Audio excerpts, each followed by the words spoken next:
Funding for this program is made possible by Burke Nursery and Garden Center in Burke, Virginia. You'll find trees and shrubs, perennials and annuals, water garden supplies, houseplants, and bird and gardening supplies. Burke Nursery also provides landscape, plant diagnostic, and installation services, as well as the October month-long Pumpkin Playground Festival featuring hay rides and much more. For more information, you can check out their website or call 703-323-1188.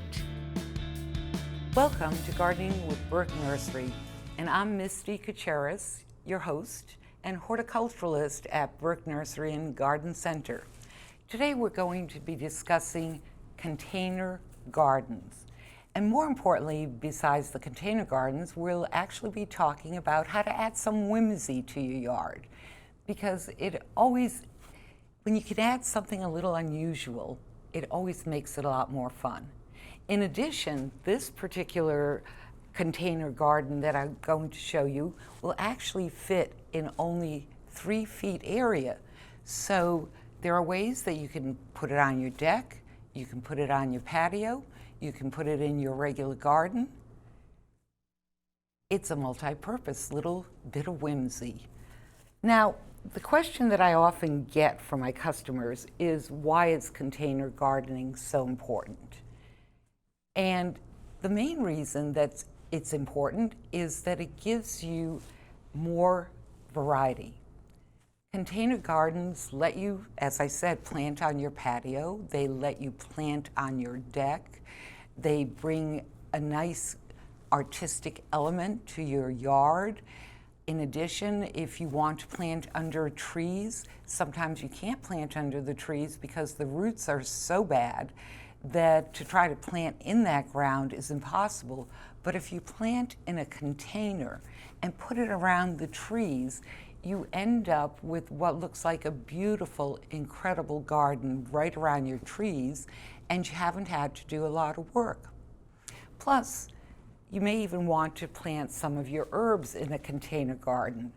And the reason for that is that there are some herbs, like your mint herbs, that they can grow out of control, and if they're not in a container, the roots will take over everything in your garden. So the other question that I get is, what can I plant in my garden?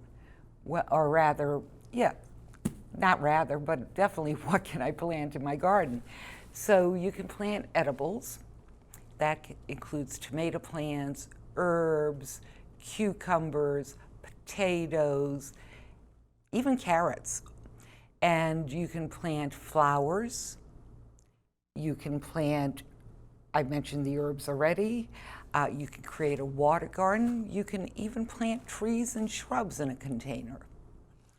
And what type of containers? Well, first of all, we are going to be focusing on a flower garden today. We can talk about the other types of container gardeners in another show. Oh, and by the way, if you ever have any questions which you'd like me to answer on the show, please email me. And my email address is misty@burkenursery.com. So remember that. I'm more than happy to answer any of your gardening or even lawn care questions on this show.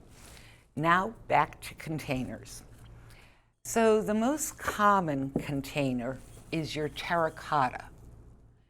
And the reason that the terracotta is a very great container is that the moisture will evaporate. It definitely has what we call a drainage hole. Unless you start with huge terracotta pots, they're fairly reasonable weight-wise. They're reasonable enough that they won't fall over. They rarely fall over in a strong wind. And a little bit of trivia about terracotta pots. If you turn it upside down and you don't have a knife sharpener and you need to sharpen a kitchen knife, you can do that on the base of your terracotta pot. So it's not just for holding plants.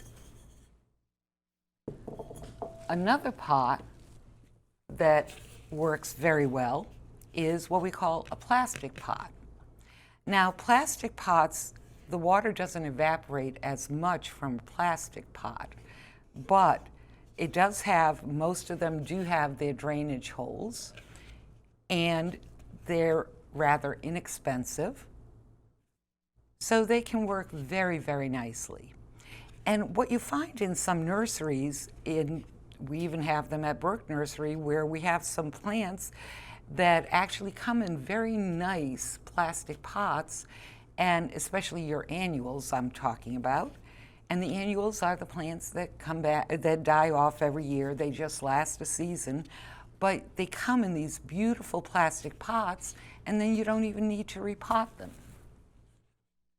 And then another pot is your ceramic pot. And this is a decorative pot. This one also has a slight drainage hole on it, but it has a attached basin to it. So you need to be a little cautious with this one, because even though it has that drainage hole, sometimes the water still gets a little stuck in this attached basin. But these are very beautiful if you're looking for something more ornate. They will also, if you're not careful, retain quite a bit of moisture.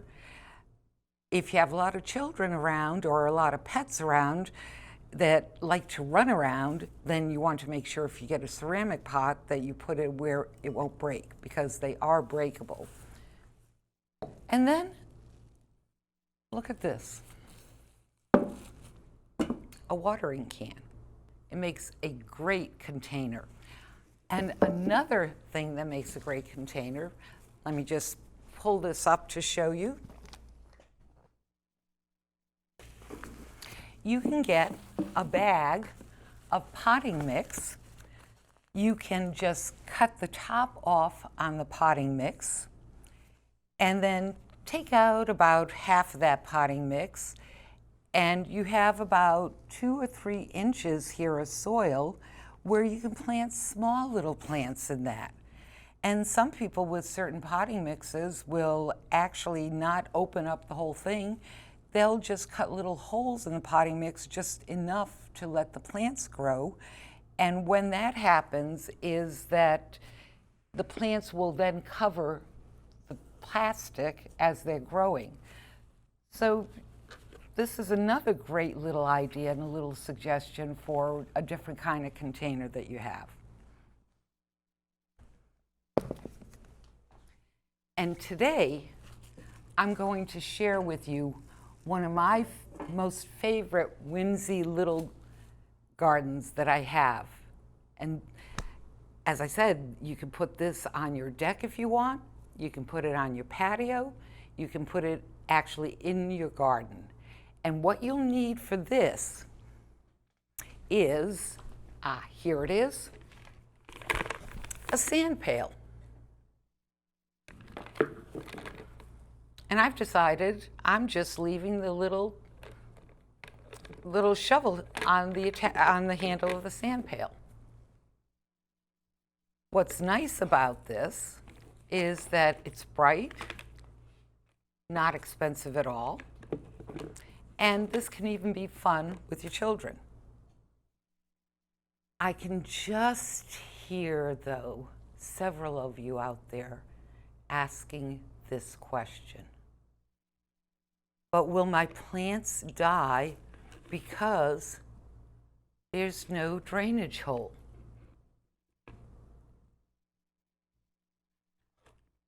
We're not going to spend a long time quibbling about drainage holes good or drainage holes bad. In honesty, if you read on a lot of different sites or you'll read a lot of articles, they'll tell you you must have a drainage hole. But unfortunately also, a lot of manufacturers aren't even putting drainage holes in their pots. So how do we create whimsy? How do we have the plants live? How do we have fun in our garden? And let the plants live even with no drainage holes.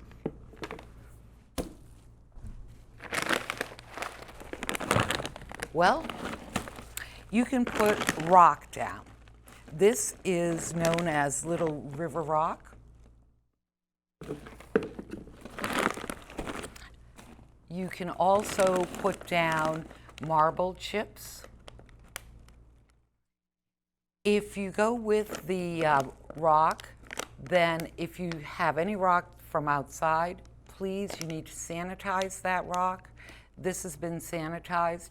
The reason you need to sanitize any rock that you may use from your garden is because it has some microbes in it that could be hazardous to your plants. If you sanitize those rocks, just sanitize them in bleach water. In other words, 1 part bleach to 9 parts of water, and that'll sanitize them. Just wash them out that way. Another thing that sanitizes rocks also is tea tree oil. So if you prefer to work with essential oils, that will sanitize your rocks as well. The other that I like to use is horticultural charcoal. And horticultural charcoal actually comes from lava and lava rocks. And it's a byproduct of that. Horticultural charcoal is different in food grade charcoal, and you could use food grade charcoal if you want. And some people say horticultural charcoal will work with odors. Some people say only food grade charcoal works with removing odors. But I do know that charcoal works wonderfully when you need to plant in a container that has no drainage holes. The rocks also work wonderfully. But for the purposes of this, I'm going to go with the horticultural charcoal. The reason why is that another item that you're going to need to make this whimsical little statement in your garden is an S-hook, which you'll put on the handle. And then I'm going to move over to the last item, which is a trellis. And what you'll do when you finish your plant is that you will actually hang it on the trellis.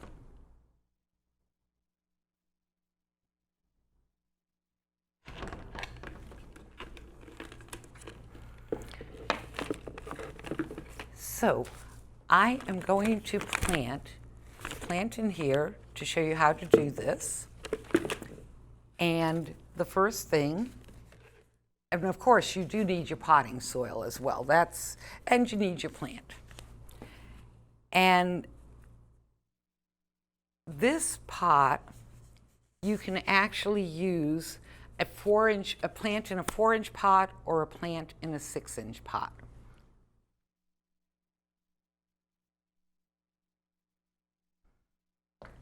And I've been vacillating between potting the heather or potting the portulaca.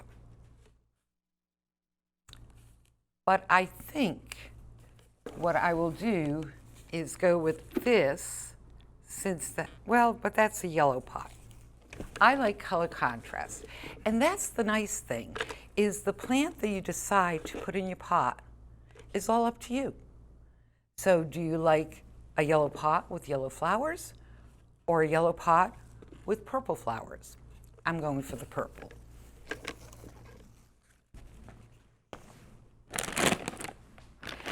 I don't want to use the river rock. I may have mentioned this already, so I may be repeating myself. And the reason is this river rock will make this poor little pail way too heavy. So instead, I'm going with the horticultural charcoal.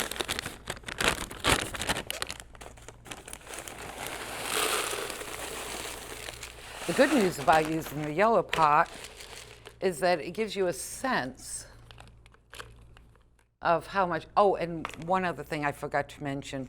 When you're using horticultural charcoal, you probably couldn't see this on TV, but some of the dust came up. So please, whatever you do as you're pouring the horticultural charcoal into the pail, don't put your nose there. You don't want to breathe up that charcoal. So it's about 1 inch of charcoal. And then your topsoil. I'm sorry, not topsoil. Never use topsoil for pots. And the reason is topsoil does not have the vermiculite, those little white spots in there that you need to help with the moisture in your flower pots. And then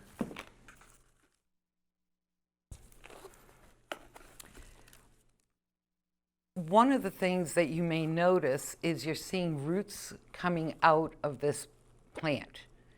So that means that this plant is pretty root bound. And so it doesn't slide out easily, but it is all right to do what I call crunching. So, and then by doing that,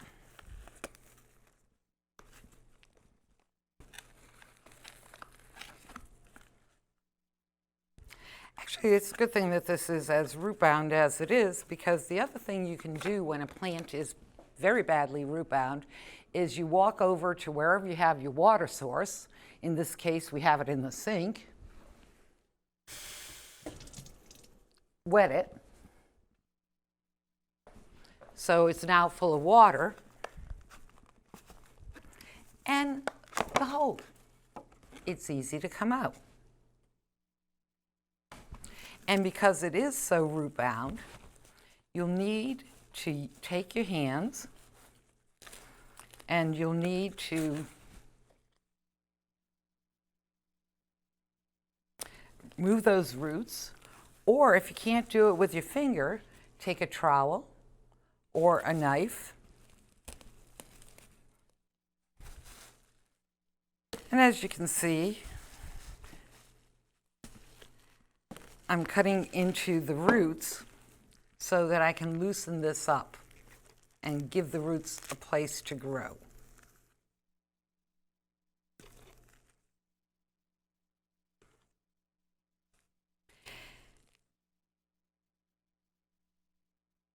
Just loosen these roots up a little more.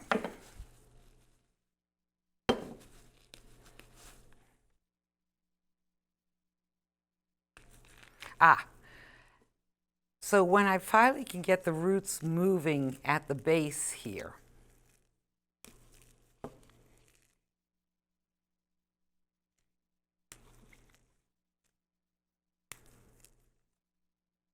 there. Now, I haven't put in enough potting mix, so I will just add a little more potting mix to this.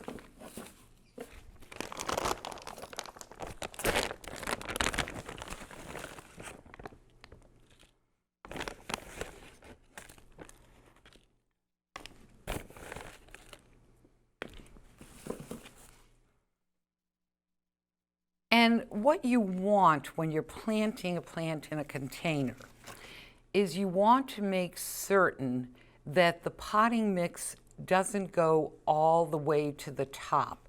You want it to be about an inch below the top, because otherwise when you water the plant, then all the water will be running off and not necessarily getting into the pot.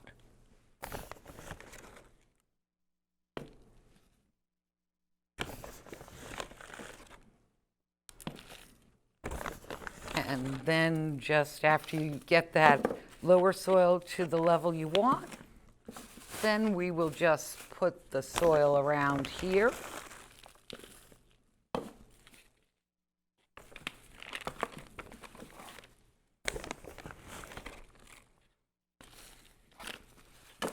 And voila, a little whimsical plant for your trellis.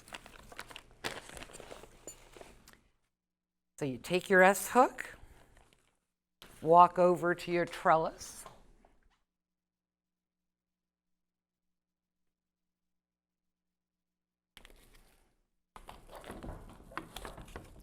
and just plop it right there on your trellis. And I have some others that this trellis has been in my yard for the last week. And this is a lantana. One of the things that during the week prior to the taping, we've had some pretty bad monsoons here in Virginia, where 1 hour we had something like 3 inches of rain fall down. Another day we had 2 inches of rain in about an hour, and that's a lot. And a device that I happen to like to use, and I recommend this, another question that I get is, how do I know if I'm watering my plant, whether it's a house plant or an outside potted plant, very well? And so this is what we call a moisture meter. And I just stick this moisture meter in, and I want to show you.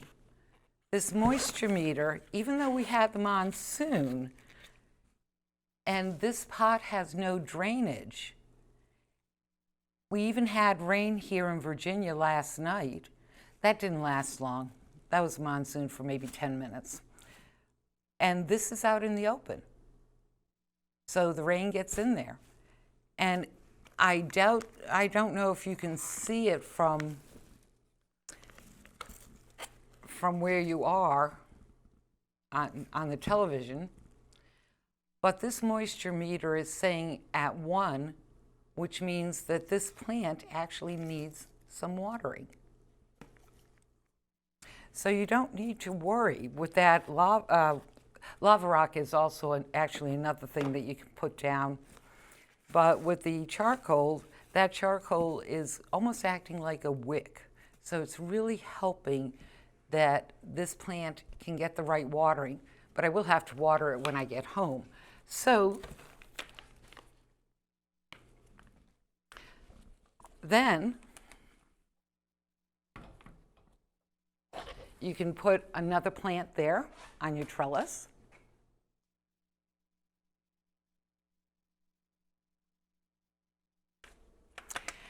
And we may not really see this, but I like to get pots with different colors.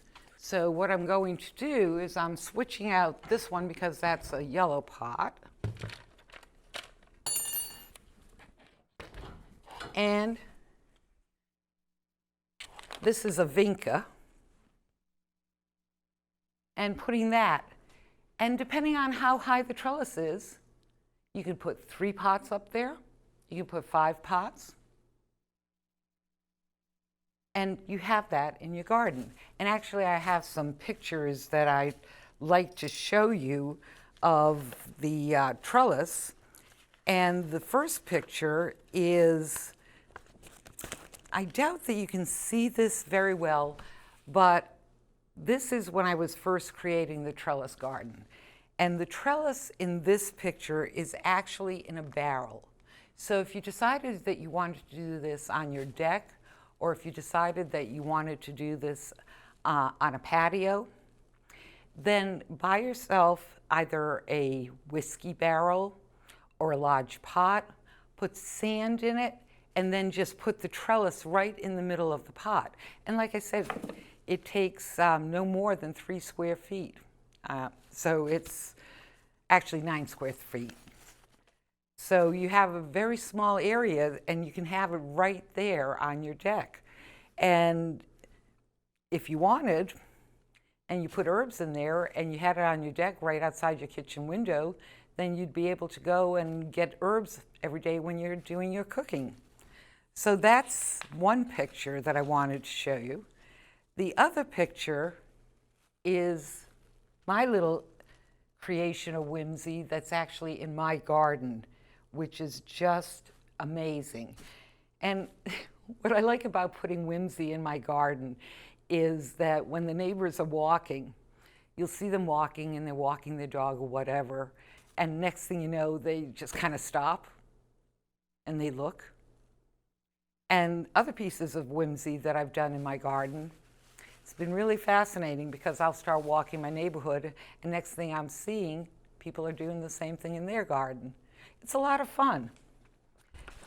Now, there are, and I would like to show you some pictures of this, and what I call other ways of doing container gardening. And so the first is what I call a traditional container garden. in a traditional container garden, or not garden, but a traditional container in a traditional pot, you get a large pot and you get some sort of plant that's very tall, whether it's a flowering plant or whether it's what we call spikes. And then what you get is a second layer,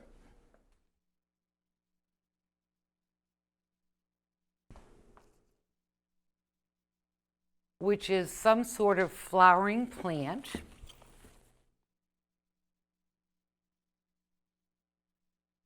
And then you get a third layer, which is some form of vine. So when you look at that picture, you'll see in that large red pot that there's palm there, there's impatiens there, and then there's some form of vine. The other is, the next picture is a begonia. And then the next picture is of pots that were put on a pole. And then the next picture of a container gardener is basically someone put a pole, put strings up on the side of the pole, and a mandevilla is growing there.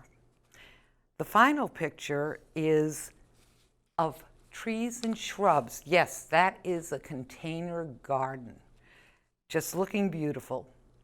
Well, I'd like to thank you, and I'd like to thank you for being here and sharing my whimsy, and have a wonderful day. Thank you.